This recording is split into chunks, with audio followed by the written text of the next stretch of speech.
was about Palestine. You mentioned what country Palestine. Is that? Oh, okay, where is that? In the Middle East. Wait, is it in Judea and Samaria? I'm sorry, say that again. I can't hear you. What country are you talking about? Palestine. It exists? Yes. Oh. In fact, it existed before current Israel. Oh, really? Yes. According to who?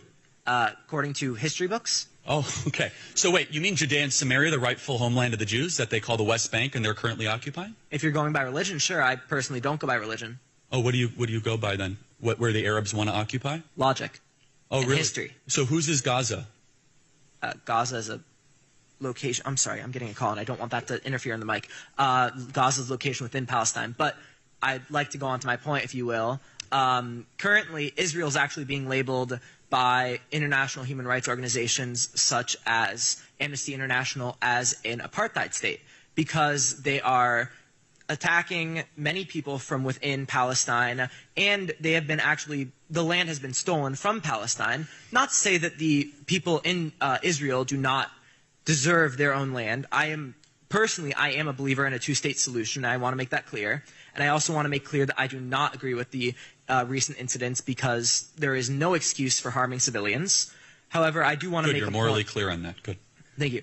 I do want to make clear that also Israel has captured more than 228 Palestinian children in which they held in containment, and of these, 86% were beaten. Oh, and these were, by the way, the 220 is only those that were able to be surveyed, so they were recovered. The 86% of those were beaten in detention, 69% were strip searched, and 42% were injured at the point of arrest. Additionally, I would like to add, due to your claim about dictators, that Benjamin Netanyahu has been in power since 2009, and he also held in power from 1996 to 1999. So you can argue that there's actually a moment when he wasn't prime minister. That's why I said Naftali Bennett was actually, and he's duly elected. When was the last time Abbas won an election?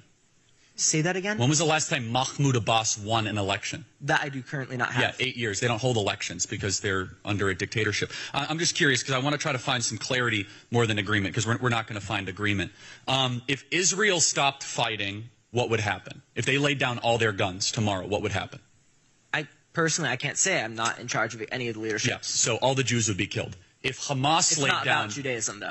If Israel's actually the ones that have taken Palestine's land. Okay, and are again, killing people I'm just trying to find some moral clarity. If Hamas laid down all of their weapons, what would we have? There would be no more Palestine. Peace is what we would have. No, that's... We would have peace. Excuse my language, but that's bullshit. And okay, so let me ask this. Why did Israel give Gaza back to the Arab Muslims? For peace. Why did they give the Sinai to Egypt? For peace. Why did they throw missiles over there? No, hold on a second. Why did they give the Sinai to Egypt? For peace. Why did they give the Gaza Strip to the Palestinian Authority? For peace. Well, in Hamas's charter, what does it say? I'm not defending Hamas. Well, hold on a second. Right. You're defending the Palestinian Authority, which is partners with Hamas, and they duly elected them. No. How is Hamas's charter any different than Nazi Germany's charter towards the Jews? I'm not defending any of that. And for one, so what are you defending? Hold on. Exactly. For one, I'm defending the right of Palestine to exist, which I want to clarify. I am not telling you that you're being Islamophobic by supporting Israel. I'm not telling you that you want to kill the Muslims. So trying to say that the existence of Palestine here's the fact. Let me tell you. I think this last weekend displayed the holes in your argument.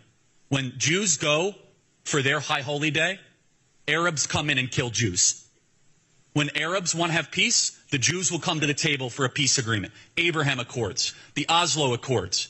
Any time that the Arabs want to talk, the Jews will come to the table to talk in the pursuit of peace. Meanwhile, this weekend, in a slight vulnerability, what happened? Jews are celebrating the end of Yom Kippur, the reading of the Torah, and they come in and they kill 900 Jews. And answer me this. If this was an isolated incident, why were they greeted as heroes by the people of Gaza after they killed 900 women and children? I want to make this clear once more because you seem to not be understanding. I am not defending these actions. I am simply refuting the claims that you made earlier in this argument. Here's the thing. I think a two-state solution sounds great if you don't actually live in reality. Let me tell you what reality is. The Arabs don't want to govern their own people. They would rather hate Jews. Every day they're saying death to the Jews, kill the Jews. They do not want to govern their own people. There is no middle ground when they're screaming to the sky for Intifada. Israel has been at the table time and time again. Do you agree? Abraham Accords, trying to find peace, trying to sit down with Mahmoud Abbas. The Israelites have hundreds of Palestinian children in detention. They have sent missiles to Palestine and killed hundreds of civilians. After this event, Netanyahu declared that he will send missiles to Palestine in an area where the Palestinian civilians are not able to leave. Wait, hold on a second. You mean to Gaza? Yes. Right, where they actually gave warnings to apartment buildings. What kind of Israel's so bad Gaza that they tell people to leave before they bomb them? Hamas comes on a holy day into kibbutzes and cuts women's heads off at concerts. The moral equivalence is so different. And let me just ask you, what do you think is a bigger impediment to peace, Hamas or Israel? If you would like, I'd prefer if you could stop interrupting me. Well, I'm the speaker, you're not. So let me just remind you, you're a college kid. You say you came to our event. So let me just ask you a very clear question. Bigger impediment to peace, Palestinian Authority or Israel? Israel. Prove it. Israel. Tell me one situation where Israel has not come to the table. Israel has given up land. When was the last time the Palestinian Authority willingly gave up land for peace? Israel's bombing never, the land because they don't want peace. They want dead Jews. And we as Americans should never put up with the intentional extermination of Jews again in our country. Thanks for being here. Thank you. Thank you. We're going to the next question. Argue that when you have these debates, we're going to the next question. Thank you. About race. Thank you. Why is it about it there? We're going to take the next question. Thank you. Okay. Thank you. That is closeted Jew hatred laundered through Arab talking points. I have a disagreement about the whole Palestine-Israel thing. I promise not to take up as much time as the last person who was up here. But I'd like to open with maybe a little statement, which is that, I'm not too partial to either particular side of the political spectrum. But I think that a sad reality is when we talk about the Palestine issue, it's the Gaza Strip is 50% people under the age of 15. It's about 2 million people and about 5 to 25 square miles. And the reality of it is that Israel has said they're going to make a complete siege of the area. They've cut off electricity. They've cut off water. And that's kind of a sad reality. And the reality is they also can't leave. There's only 2 ports of entry and exit. And so as much as you or others might be pro-Israel, how do we not condemn the Israelis for taking away resources like water from a population that's the majority children? And at what point do we say that it's kind of an open genocide, right? Like when Israel, I know it's easy to... You realize on Saturday they killed 900 Jews, right? I understand. One side's doing the genocide, the other side is retaliating. One side's definitely swinging up and one side's swinging down. And I think that when you're a strip of land in which all of your water, airways, and electricity is controlled by a state, which you can't leave, and it gets bombed by missiles, I don't really think it's quite equivocal. I mean, obviously everyone here can condemn the killing of civilians, and that's not a debate that I'm going to have with anybody, left or right. Sure. But at what point or time, you say you criticize Republicans, but why don't we ever criticize Israel for what they're doing by turning off water? I mean, how? Well, I'm not going to criticize. Again, let me just ask a hypothetical. Please. If Cuba came to Miami and killed 50,000 Americans, should we cut off their water? Answer the question. No, absolutely not. Okay, I disagree. You think we should cut off water to if people? If the Cuban government came and killed 50,000 Americans, which is the population equivalent, right? Sure. So 900 Jews would be 50,000 Americans. Yeah. I would completely support war against a country that kills 50,000 Americans. Cuba is the same, about similar distance, right?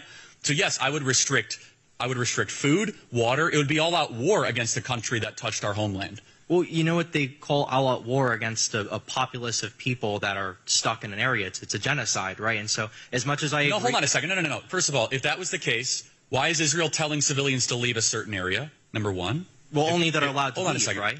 Wait, hold on. I'm sorry. What? Like, are Palestinians allowed to leave the Gaza Strip? Well, they're moving to a different location of the Gaza Strip before bombardments happen. That's number one. Number two, they're already talking about humanitarian corridors being built. Did you know that?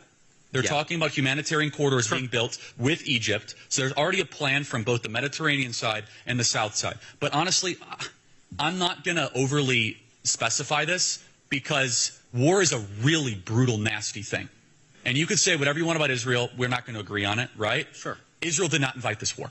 No, I don't think so either. Right, but they have to retaliate, and war is the worst thing humans do. Here's my prayer, that Israel doesn't overreact. Americans don't send troops, and that this is short, and that the terrorists that did this are held to justice. That's what we need to publicly say.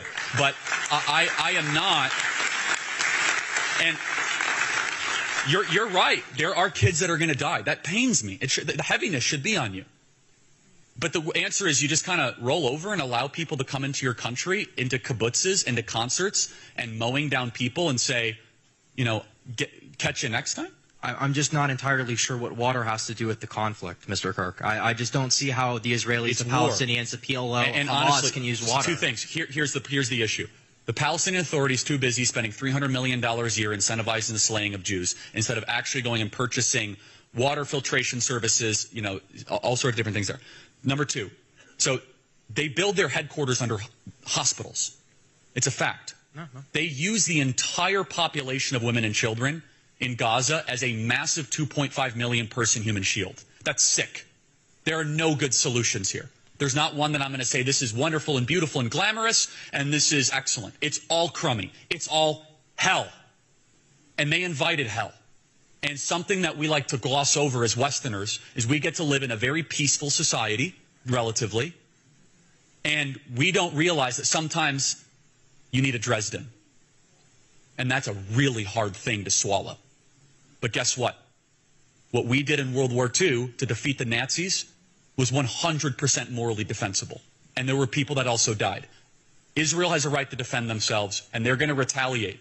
And Hamas, they brought this upon themselves. They were the stewards of those women and children. And as stewards of those women and children, they said, we don't care about the women and children enough that we're going to go into the other. They knew what was. You're trying to tell me that they're shocked that they're getting bombarded and their water's cut off and their electricity is cut? No, they invited it. Final thought. Sure. I wouldn't necessarily say they, but I do understand the sentiment, right? Okay. I do agree that Hamas brings it upon themselves. But I think we can agree. Here's what I will say. I do not think U.S. troops outside of very specific special forces to rescue Americans, which I'm sure you might be able to agree with, should be involved in this conflict. Yeah. We cannot allow ourselves to get into another Middle Eastern quagmire that Lindsey Graham and Nikki Haley and Mike Pence might try to get us into. That is something we can agree with, okay? Thank you. Thank you. While you show support for Israel, how come it's a sin for showing support or aid for Ukraine? You know, from the Oh, that's a good question. That's actually a really good question.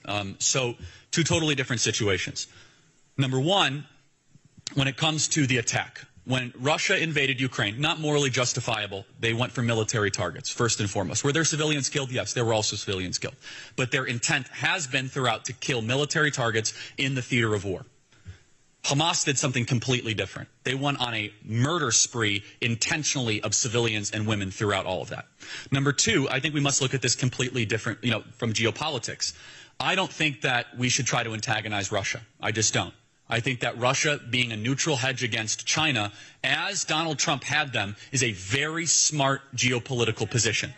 And trying to create an enemy out of Russia makes little to no sense. But actually, my position is actually very similar. I think no U.S. troops in Ukraine, no U.S. troops in Israel. So it's actually pretty consistent. But if you're going to ask me where I am more likely to morally cheerlead, yeah, it's the country that just had 900 of their people, which is a 50,000 person equivalent, literally slayed in the streets, slayed in a concert. And I will say this, I believe that as a Christian, I have a moral obligation to protect the holy sites and access to the archaeological digs in the Holy Land. One of the main reasons why I support Israel, and this is not going to be persuasive to everybody, is that being able to prove that the Bible is true is a very important thing as a Christian. There is a nonstop war to destabilize and deconstruct the holy word of God. There has never been an archaeological discovery in Israel that has disproven the Bible. There is a lot of evidence that shows that when Arabs take over holy sites, they do not allow Christians to go to them. And I'll prove it to you. It's very hard for Christians to go to the birthplace of Christ, Bethlehem. It's controlled completely by Arab Muslims. It's very dangerous. You could still go, but it's not easy. I think it would be a tragedy that I will not be able to bring my daughter to the Garden Tomb or the Church of the Holy Sepulchre or the Mount of Olives or the Mount of Beatitudes. So they're two separate things. I think that Israel plays a very important role in Western civilization, and especially me as a Christian as well.